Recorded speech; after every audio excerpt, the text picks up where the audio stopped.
The United States, if we're going to move towards a nuclear weapon-free world, we have to start working towards it and building new facilities to construct nuclear weapons is not the right way about going towards a nuclear weapons-free world. It's, you know, the inertia and the momentum in the United States is towards maintaining nuclearism.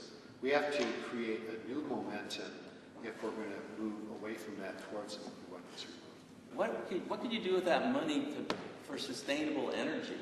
Besides infrastructure, we need somebody with political vision that can get us off of Middle East oil, all the things that drive us towards war. If you have a factory that's building solar collectors in Kansas City, wouldn't that help? Wouldn't that be a good thing? That's a local thing. Jurgen Scheffran, he is a senior research scientist in the program in arms control, disarmament, and international security, and the assistant director for education at the Center for Advanced Bioenergy Research at the University of Illinois in Urbana, where he's been involved in efforts there and in efforts around the world on treaties on space and nuclear weapons control.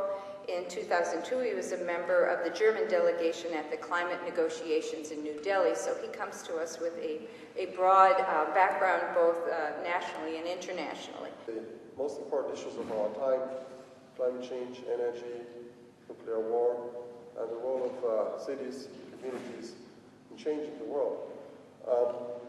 I'm covering one particular aspect of it, and in my talk, this is about climate change and the alternatives in terms of what can renewable energy do.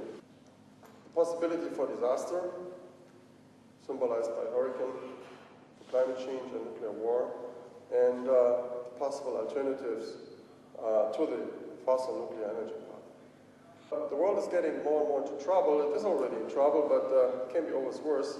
But it can be also always better. Whether it's better or worse is up to our decision and our actions. What you see on the right-hand side of the middle graph is the last 150 years or so, and you see a rapid rise that goes even beyond that natural cycle. The projections on the regional temperature change are really different. You see on the northern hemisphere, there are significant changes. The red part, that could be up to 8, 9 degrees. In the equatorial region would be probably less, maybe 3, 4, 2 degrees, whatever. What we already observe is melting of ice in the North Pole region, and you see some stories that now you can ship that region. That wasn't possible in the past. That leads already to some problems. The question is who is getting access to the resources. Another area is the disintegration of the West Antarctic ice sheet, which is a huge ice sheet that becomes unstable. And part of the instability is that the melting rate and the water that melts contributes to the flowing of the ice. So the process could become faster because of that. And that increase of sea level caused by ice melting threatens coastal regions, and coastal regions have many of the largest cities in the world, as you see here.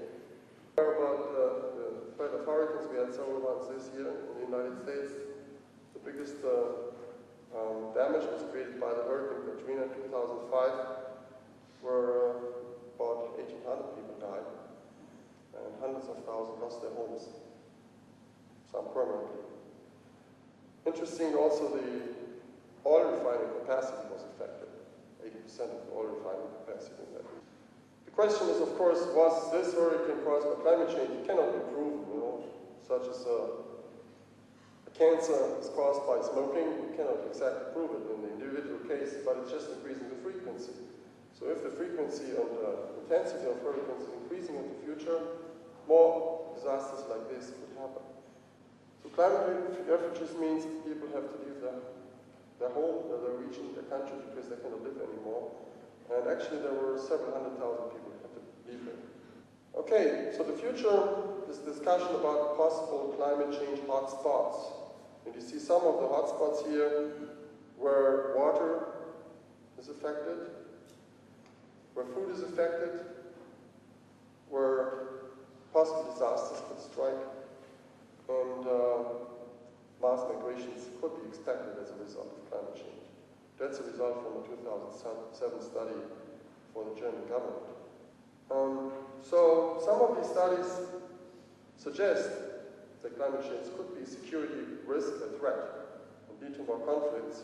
Okay, this addresses the question, what is the link between nuclear weapons, nuclear war, and nuclear winter? We have heard about this, and global warming. And there was an interesting quote by Jonathan Shell in his recent book, The Seventh Decade, and he said, "The two perils have a great deal in common. Both are fruit of swollen human power.